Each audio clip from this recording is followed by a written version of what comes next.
Welcome to your Daily Writing Habit, episode number 442. If you're writing a book or thinking about it, or maybe you've started writing your book, but you need some help getting it done, you are in the right place.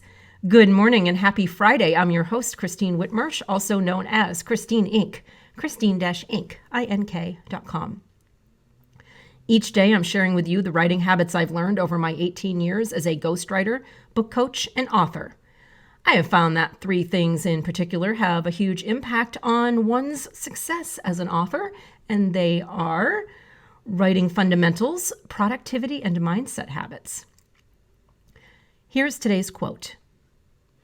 If there is a book that you want to read, but it hasn't been written yet, you must be the one to write it. Toni Morrison. Once again, good morning, happy Friday. It is FAQs Friday, where I answer your frequently asked questions, whatever book-related questions are on your mind, whether it be the three pillars, writing fundamentals, productivity, mindset, or really anything else. I will do my best to answer it here every Friday. And today's question is something that was asked more than a few times during my various launch events over the weekend for my memoir, The Power of the Curve. And that question was, what was the biggest lesson you learned from writing and publishing your memoir?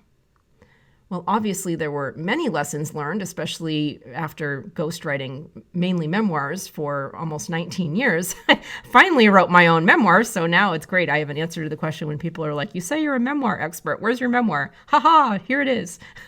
So there's that. So lots of lessons from finally walking in my clients' shoes. But for me, there was a big one. There was a big overriding lesson that was just massively reinforced for me, and I've got to prove to myself that it is indeed true.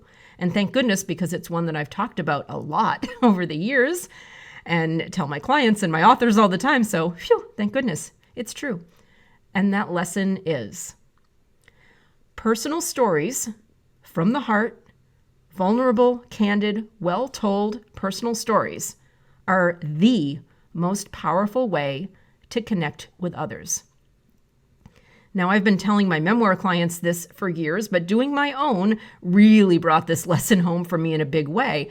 And beyond just for making a powerful book, a book based on personal story made the book launch. This was a surprise for me, how much easier the book launch was. I will tell you that this Saturday's book launch had a level of ease and flow and joy that I've never experienced. Not that my other book launches were horrible, but I've never experienced just this level of ease with any of the other of my book launches for my other 4 books before this one.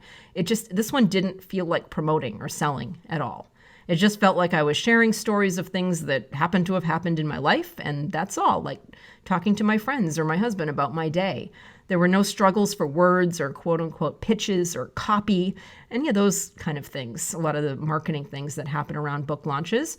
I was just talking and sharing about my life.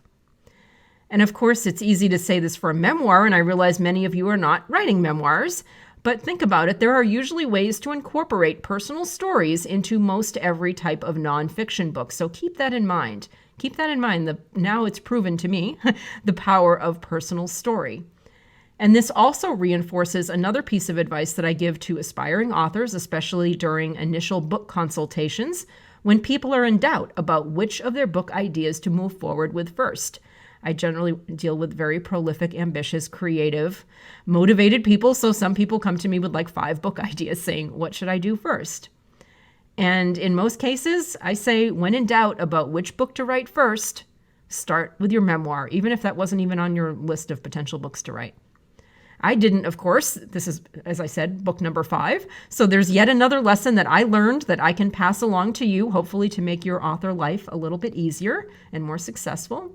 So start with your memoir or some variation of it as a way of introducing yourself to your readers, introduce yourself to the world, and creating a flagship of sorts, a bigger book, a foundational book that you can use to spin off later on additional, more specific life lessons and messages in, your books after that. But start with your memoir, start with your story as your flagship, then go from there. Thank you for joining me here on your Daily Writing Habit, where I am helping you write and finish writing an awesome book. And I would love to see you drop by my Inc. Authors group and let us know how that's going. Inc., I-N-K, Authors on Facebook. Until tomorrow, happy writing.